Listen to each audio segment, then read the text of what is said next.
Hello, I've been using Unreal Engine for many years now, and I've even made my own game in it. It took me about a year and a half, although that process took a lot longer than it needed to be. So today, I want to share everything I wish I'd known before starting game development in Unreal Engine. In this video, I'll start with some more specific Unreal Engine tips and tricks, then move into broader game development advice. Quickly, before we get started, I'm an officially authorized Unreal Engine instructor, and I've created multiple courses teaching people how to make many different games in Unreal Engine, from Souls-like combat systems to retro FPS games. If you're interested in learning how to create games in Unreal Engine, make sure to check out the top link in the description of the video. Okay, with that said, let's get into it. Let's start with something which would have saved me a lot of time and frustration if I'd set it up from the beginning. When I started developing my game, I made the classic mistake of just working on my Unreal Engine project and not having any version control and no backup system. During development, I think there was a time where I lost access to my project, and also a time where I basically made a change which I couldn't reverse because I'd saved it. This resulted in me having to rebuild systems I had already built. Had I had version control, this would have just saved me a lot of time and headache. Having version control would allow me to see a complete history of every single change I made to my project. I would have been able to basically roll back to any previous version of the game if, say, I added something which wasn't really working and I just wanted to go back.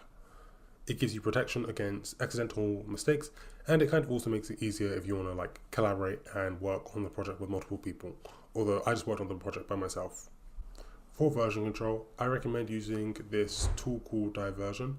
This version control is specifically designed for Unreal Engine, and you get 100 gigabytes of free cloud storage, which would be more than enough to make your indie game.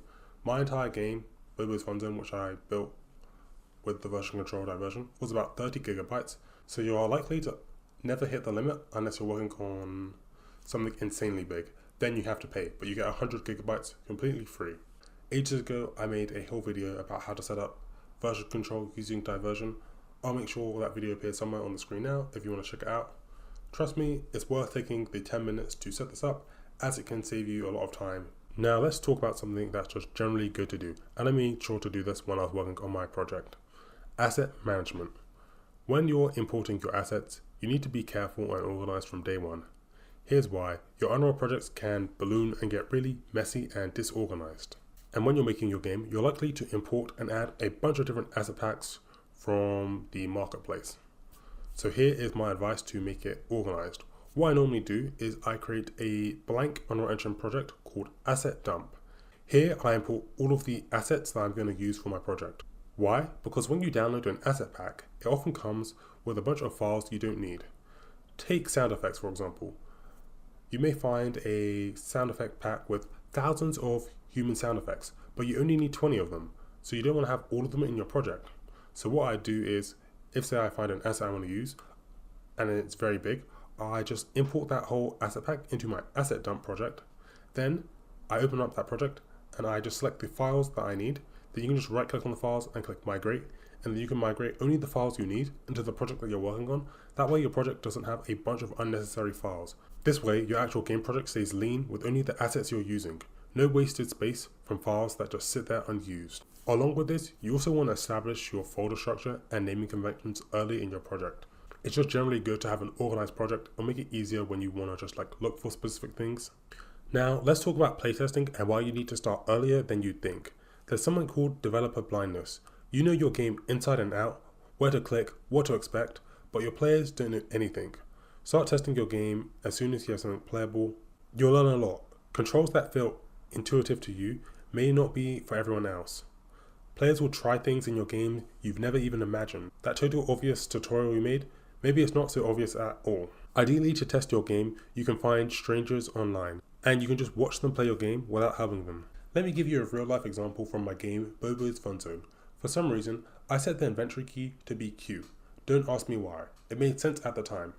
Then, later on, when I released the game on Steam, one day I found a negative Steam review because someone was playing the game on a QWERTY keyboard. They're like a specific type of keyboard that sometimes gamers use. This meant that the player kept opening the inventory when they were trying to move forward. I hadn't even considered this. Most games actually use I for the inventory. So when I found this review, I actually updated it so the inventory would be on the I key, and I also made it so you could rebind the inventory key. If I had playtested this earlier, I'd have caught this immediately. And when I actually patched this update, the person changed their review from a negative review to a positive review. So, moral of the story, make sure you test your game often and early. If you test often and early, when it comes to finally releasing your game, there should hopefully not be too many issues. If you are just getting started into game development, you've probably heard this a million times, but it's worth repeating. Don't make your dream game straight away. Game development has quite a steep learning curve, and jumping straight into a complex project can lead to frustration and burnout. Think of it like this image. You need to learn the fundamentals first. This will give you the knowledge to create advanced and cool stuff later on. But if you don't start with this, you won't be able to make the dream game you want to. So, to get started, learn the fundamentals and the basics. You can do this by following tutorials and building simple games like Flappy Bird, Pong, a simple basic platformer, and so on. There are many tutorials on YouTube online. Once you've done this, I then recommend you create 4 small projects. This will help solidify your skills and give you practice working with Unreal Engine frequently.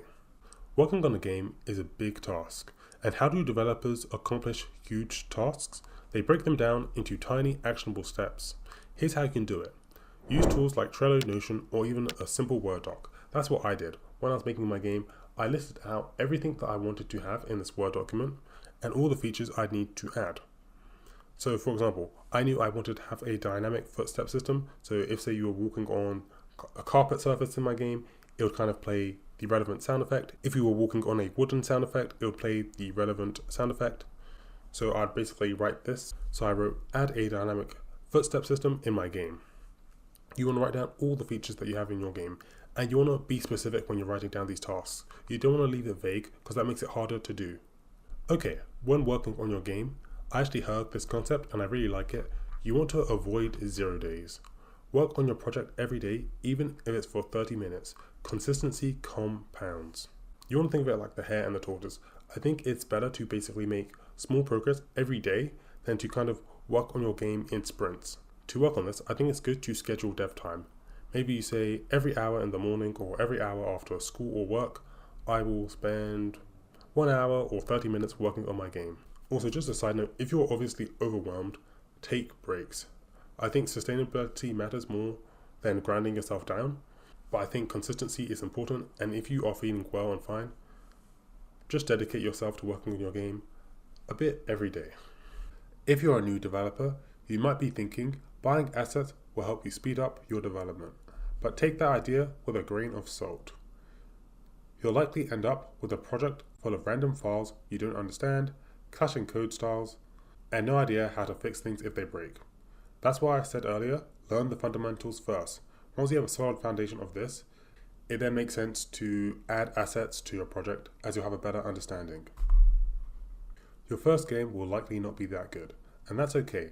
My first game was glitchy and far from perfect. The more games you make, the more code you write, the better and wiser you become. I hope all these tips will help you avoid some things I wish I knew when I started learning Unreal Engine. If you want to access step-by-step guides which will teach you how to make specific games in Unreal Engine, and you want direct access to me and my private community, make sure to check out my Unreal Engine course bundle that will teach you how to make games in Unreal Engine. You can find a link to that in the description of the video. If you enjoyed, make sure to like and subscribe, and I'll see you guys in the next one. Bye!